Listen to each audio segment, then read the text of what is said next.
25/4/17 को पारित आदेश से उत्पन्न हुई है, जिनमें उच्च न्यायालय ने धारा 319 दंड प्रक्रिया के तहत अपीलार्थियों को धारा 302 भारतीय दंड संहिता के तहत दंडनीय अपराध के लिए समन करने के विचार न्यायालय के आदेश की पुष्टि की है। श्रीमान प्रथम सूचना रिपोर्ट में सुधीर कुमार गुप्ता साक्षी क्रमांक 1 ने बताया कि उनकी बेटी शिल्पा की शादी दिनांक 26/1/2006 को डिंपल और आकाश दीप के साथ हुई थी। विवाह के बाद 2 बच्चे भी हुए। शिकायतकर्ता सुधीर बताते हैं कि उनके अनुसार उनकी बेटी शिल्पा ससुराल में पति डिंपल और आकाशदीप और अपीलकर्ताओं के द्वारा दहेज की मांग के बारे में शिकायत कर रही थी। उसने पूरी चेतन अवस्था में कहा कि चंचल और बबीता, सचिन, सुनील गुप्ता और पुष्पा, विक्की, नीरू, श्रीकांत, भगवान, खुशबू गुप्ता ने उसके ऊपर मिट्टी का तेल डालकर उसे जला दिया। शिल्पा की मृत्यु का कथन तहसीलदार द्वारा 19/8/2012 को रात 9:40 पर दर्ज किए गए, जिसमें कहा था कि चंचल और बबीता ने केरोसिन डाला और उसे आग लगा दी। मृतक शिल्पा ने उसी रात यानी 19/8/2012 को दम तोड़ दिया। श्रीमान सुधीर कुमार गुप्ता की शिकायत प्रथम सूचना रिपोर्ट में अपीलार्थी सहित 9 आरोपियों के खिलाफ धारा 304B, 498A, धारा 302 भारतीय दंड संहिता एवं दहेज निषेध अधिनियम 1961 की धारा 3-4 के तहत मामला दर्ज किया गया। अन्वेषण पूरे होने पर चंचल और बबीता के खिलाफ चार्जशीट धारा 302 भारतीय दंड संहिता के तहत दायर की गई। श्रीमान जहां तक कि अन्य आरोपियों का सवाल है, आरोप पत्र में कहा गया कि धारा 498A, 304B, 302 IPC के तहत एवं दहेज निषेध अधिनियम की धारा 3-4 के तहत कोई भी अपराध नहीं बनता था।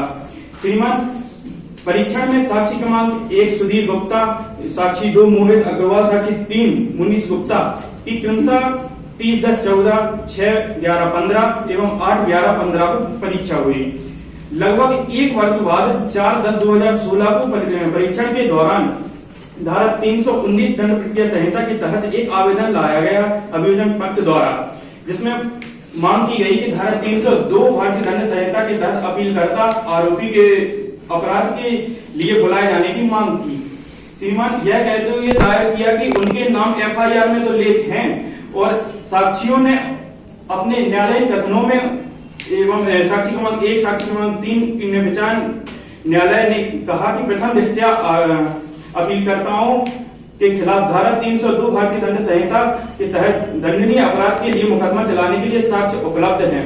श्रीमान आवेदन को अनुमति दी गई एवं अपीलकर्ताओं के खिलाफ भारतीय दंड संहिता की धारा 302 के तहत उन्हें अभियुक्त बनाए जाने के लिए समन जारी कर दिया गया।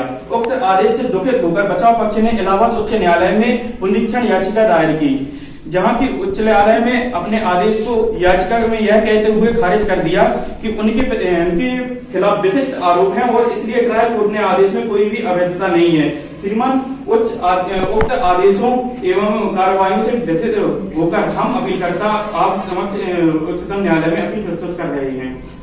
श्रीमान जी, जहाँ की FIR में जिन व्यक्तियों का नाम लिखवाया गया था उनके संबंध में विवेचना अधिकारी ने अन्वेषण दौरान कोई अपराध न पाने पर जब चार्जशीट दायर की तब उनका नाम समाप्त कर दिया गया एवं इस पहलू पर माननीय हाई कोर्ट ने कोई विचार नहीं किया एवं आदेश पारित कर दिया। श्रीमान जी, उक्त संबंध में एक न्याय दृष्टांत इस प्रकार है। हरदीप सिंह बनाम पंजाब राज्य 2014।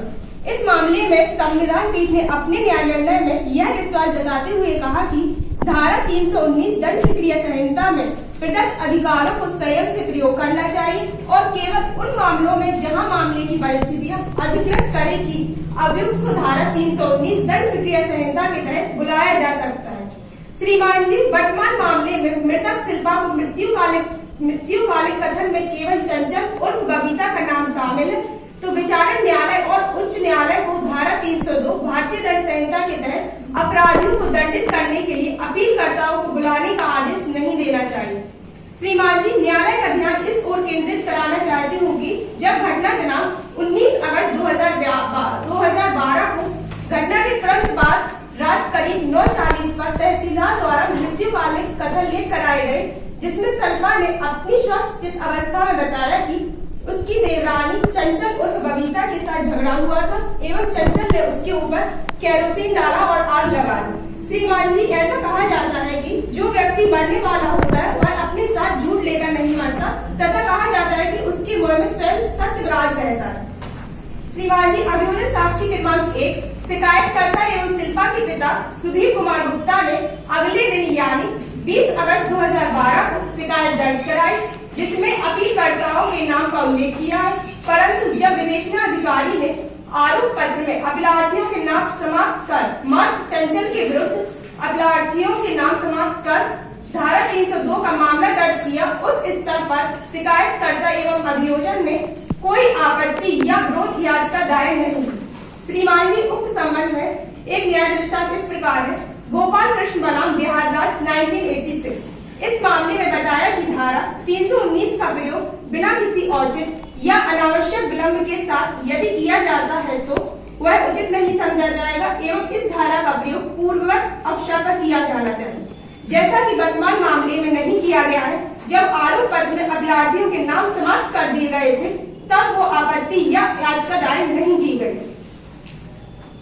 श्रीमान जी, सीआरपीसी की धारा 319 में न्यायालय को अपराध के दोषी प्रतीत होने वाले अन्य व्यक्तियों के विरुद्ध कार्रवाई करने की शक्ति प्राप्त है। यह धारा न्यायालय को ऐसे व्यक्ति को अभियुक्त के रूप में समन जारी करने की शक्ति प्रदान करती है जो कि मामले में अभियुक्त नहीं है परंतु साक्ष्यों के आधार पर अपराधी प्रतीत होता है। श्रीमान जी, दंड प्रक्रिया संहिता की धारा 319 में प्रदत्त अधिकार कोई सामान्य अधिकार नहीं है। उक्त संबंध में एक न्याय दृष्टांत हरप्रीत सिंह के मामले में संविधान पीठ ने निम्न विचार रखा है। न्याय दृष्टांत के पैरा 105 में धारा 319 सीआरपीसी के तहत प्रदत्त अधिकार विवेकाधीन और असाधारण अधिकार है। यह संयम से और केवल उन मामलों में प्रयोग किया जाना चाहिए जहां मामले की परिस्थितियां इस तरह की गारंटी दें कि यदि कोई व्यक्ति जिसे अभियुक्त के रूप में बुलाया जा रहा है वह साक्ष्य के अखंडित होने पर दोषसिद्ध होगा। इसका प्रयोग इसलिए नहीं किया जाना चाहिए क्योंकि मजिस्ट्रेट या सत्र न्यायाधीश की राय में कुछ अन्य व्यक्ति भी उस अपराध को कारित करने में दोषी हो सकते हैं। श्रीमान जी, धारा 319 के आवेदन पर पत्र पर विचार एवं आदेश करने के पूर्व न्यायालय को कड़े परीक्षण से गुजरने की आवश्यकता होती है। उक्त संबंध में न्याय दृष्टांत इस प्रकार है। सर्वजीत सिंह बनाम पंजाब राज्य 2009। इस मामले में न्यायालय ने परीक्षण के संबंध में निम्न विचार रखे हैं।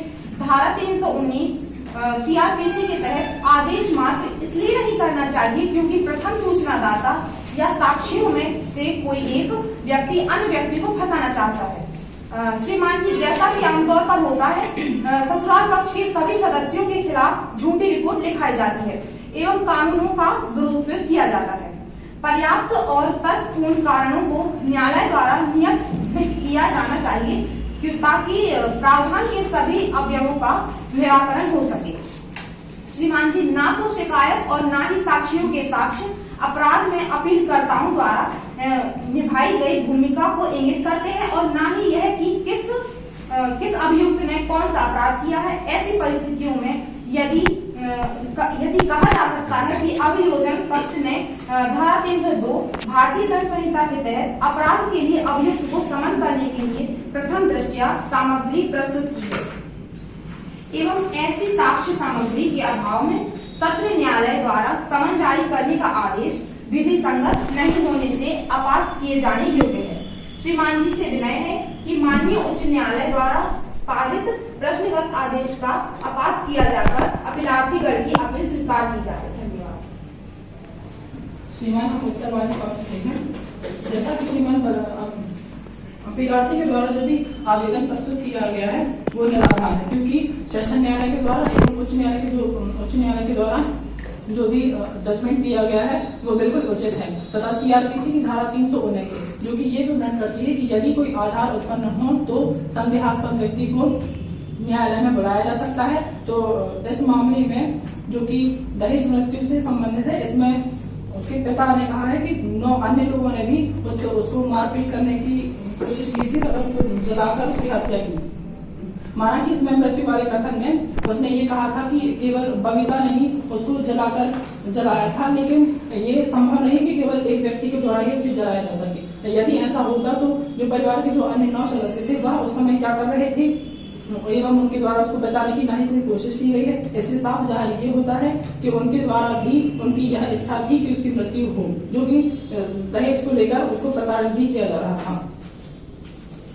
इसके संबंध में कुछ अन्य मामले भी हैं, जिसमें अमरदीप बनाम हिमाचल प्रदेश राज्य, इसमें कहा गया था कि यदि कोई आधार उत्पन्न होते हैं तो सीआरपीसी की धारा 319 के तहत जो संदेहास्पद व्यक्ति हैं उन्हें न्यायालय में बुलाया जा सकता है, और इस मामले में ये स्पष्ट तथ्य प्रतीत होते हैं। इस कारण से भी सेशन न्यायालय के द्वारा एवं उच्च न्यायालय के द्वारा ये निर्णय पारित किया गया है। एवं इन आधारों पर श्रीमान जी से निवेदन है कि अपीलार्थी की अपील को खारिज किया जाए। श्रीमान जी, विचारण न्यायालय ने साक्षी फर्स्ट और साक्षी 3 के साक्ष्य के आधार पर खुद को संतुष्ट किया है कि पत्रावली पर प्रथम दृष्टया साक्ष्य उपलब्ध है, जो अपराध में अपीलकर्ताओं की सह आपराधिक संकेत देते हैं, और उच्च न्यायालय साक्ष्य ने आरोपी को शमन करने के विचारण में न्यायालय के आदेश को बाधित न कर सही निर्णय लिया है। श्रीमान जी, 19/8/2012 को तहसीलदार द्वारा 9:40 रात्रि में घटना के तुरंत बाद दर्ज की गई मृत्युकालीन कथन में मृतक शिल्पा ने कहा था कि उसकी देवरानी चंचल उर्फ बबीता और सर झगड़ा हुआ था। यह कि चंचल उर्फ बबीता ने केरोसिन डाला और आग लगा दी।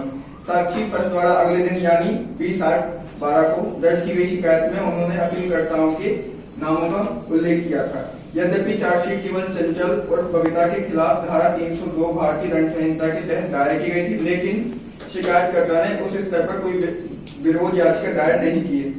साक्षी फर्स्ट ने अपने साक्ष्य में अपीलकर्ताओं के नामों का उल्लेख किया था कि उनकी बेटी शिल्पा ने अपने चेतन अवस्था में उन्हें चंचल और बबीता सहित सभी अपीलकर्ताओं के नामों का उल्लेख किया कि उनकी बेटी शिल्पा ने अपने चेतन अवस्था में उन्हें चंचल और बबीता सहित सभी अपीलकर्ताओं के नाम बताए थे और कहा था कि वे उसके ऊपर केरोसिन डालने और आग लगाने की जिम्मेदार है। श्रीमान जी, बिना ठोस सबूतों के आधार पर 319 का आवेदन स्वीकार किया है, जो कि उचित नहीं है। इस संबंध में केस इस प्रकार है। पुष्पा स्वामी बनाम मध्य प्रदेश राज्य 1994। श्रीमान जी, धारा 319 के अधीन न्यायालय की शक्ति का प्रयोग बाध्यकारी परिस्थितियों की उपस्थिति में यदा कदा कभी कभार प्रयोग करना चाहिए। वहाँ ऐसी परिस्थितियों के अभाव में न्यायालय को शमन करने का आदेश पोषणीय नहीं माना गया है।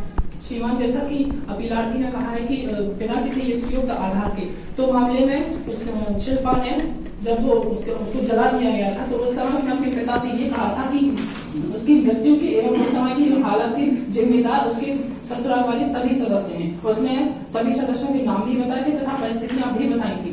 हालांकि जो चार्जशीट है उसमें केवल बबीता का नाम पेश किया गया है, लेकिन उसके पिता से उसने सभी सदस्यों के बारे में बताया था। एवं मामले की परिस्थिति में उसकी बिल्कुल प्रतीत नहीं होता है कि केवल एक व्यक्ति के द्वारा ही उसको केरोसिन डालकर जला दिया जाए। इससे स्पष्ट ये है कि परिवार वालों के द्वारा भी उसके साथ उसको मारने की कोशिश की गई थी। श्रीमान, जब घटना के तुरंत बाद एक सक्षम तहसीलदार महोदय ने जब मृत्युकालीन कथन लेख किए थे, तब उस समय मृतका ने किसी अन्य व्यक्तियों के नाम नहीं बताए, मात्र चंचल और बबीता का नाम लिखवाया था। श्रीमान, मरते हुए कोई भी व्यक्ति किसी अन्य या गलत व्यक्तियों का नाम नहीं लिखाना चाहता है, जैसा कि उक्त मामले में भी हुआ है। परंतु अभिनव साक्षी क्रमांक 1 शिकायतकर्ता बताते हैं कि उनकी बेटी ने मरने से पूर्व उन्हें अपनी स्वस्थ चित्त अवस्था में बताया कि सभी लोग इस घटना के दोषी हैं। क्या उस समय वह महिला अपनी स्वस्थ चित्त अवस्था में थी, इसका कोई प्रमाण नहीं है। श्रीमान, इसका प्रमाण सिर्फ एक तहसीलदार महोदय दे सकते हैं, जो कि उस कार्य को सही ढंग से कर सकते हैं। उन्होंने बताया है कि जब मृत्युकालीन कथन लेख कराए थे तब महिला अपनी स्वस्थ चित्त अवस्था में थी, परंतु जब उसने अपने पिता को कथन दिए थे उस समय वह कैसी अवस्था में थी यह नहीं बताया था। श्रीमान, उक्त संबंध में ये कथन किसी भी तरह से ठोस प्रतीत नहीं होता है। अस्तु श्रीमान से विनय है कि उच्चतम न्यायालय द्वारा उच्च न्यायालय द्वारा प्रश्नगत आदेश को अपार्थ किया जाकर हमारी अपील स्वीकार की जाए। श्रीमान, जैसा कि बचाव पक्ष अपीलार्थी के द्वारा यह कहा गया है कि उसके स्वस्थ चित्त को लेकर बात उठाई गई है, तो जब उसने पीड़िता ने अपने पिता को बताया था कि उसके परिवारजन के द्वारा उसके साथ ऐसा अपराध किया गया है, तब वह स्वस्थ अवस्था में होने का एक आधार यह है कि पहले उसने अपने पिता को बताया था एवं उसके पश्चात ही अस्पताल में तहसीलदार के द्वारा उसकी मृत्यु कार्य कथन दिए गए थे। तो जब मृत्युकालिक कथन के समय वह स्वस्थ चित्त थी, तो उसके पहले जब उसने अपने पिता को बताया था, तो उस समय उसका स्वस्थ चित्त होना ये आम बात है। श्रीमान, जब एफआईआर के तुरंत बाद अन्वेषण अधिकारी ने अपनी जांच रिपोर्ट पेश करी, उस समय पर मात्र चंचल और बबीता के खिलाफ ही धारा 302 का मामला दर्ज किया गया। उस समय पे अन्य 8 लोगों का नाम हटा दिया गया। आपने उस समय पे कोई याचिका क्यों दायर नहीं की? आपने उस समय पे कोई आपत्ति क्यों दायर नहीं की? इस संबंध में गोपाल कृष्ण ने वर्षित बिहार राज्य का मामला हमने पेश किया है। श्रीमान, इससे स्पष्ट होता है कि जब महिला की ससुराल में मृत्यु होती है तो अनावश्यक रूप से ऐसे रिश्तेदारों को भी फंसाने का प्रयास किया जाता है जो उस समय पे घटना स्थल पर मौजूद नहीं भी होते हैं। एवं श्रीमान को ध्यान केंद्रित करते हुए बताना चाहूंगा कि अभी मामलों के गुण दोषों पर कोई भी निराकरण नहीं हुआ है। क्या चंचल और बबीता, जो कि मृत्युकालिक कथन के अनुसार एक इकलौती अभियुक्त नजर आ रही हैं, उनने भी क्या अपराध किया है, इस संबंध में भी अभी सत्र न्यायालय ने कोई भी अपना निर्णय नहीं दिया है। यह मामला मात्र धारा 319 के तहत अन्य व्यक्तियों को जो अभियुक्त के रूप में समन जारी किया गया है, वह आदेश से पूर्णतः विधि संगत नहीं होने से अपराध किए जाने योग्य है। इसकी श्रीमान से विनय करते हैं। श्रीमान, जैसा कि अपीलार्थी के द्वारा स्वयं कहा गया है कि जो मामले में ये अभी तय नहीं हुआ है कि अब बबीता ने एवं उसके परिवार वालों ने अपराध किए हैं या फिर स्वयं बबीता ने, तो इस संबंध में जैसे पहले ही बताया गया कि मृत्युकालिक कथन में उसने ये बताया था कि बबीता ने उसके ऊपर केरोसिन डालकर उसको जलाया था। और वहीं जो उसने अपने पहले पिता से ये बताया था कि उसके परिवारजनों के द्वारा भी उसके साथ ये अपराध किया गया है। अतः ये प्रतीत होता है कि परिवारजन के द्वारा तथा बबीता के द्वारा ये अपराध किया गया है। इस कारण सीआरपीसी की धारा 319 के तहत सभी अभियुक्तों को बुलाया जाना उचित है।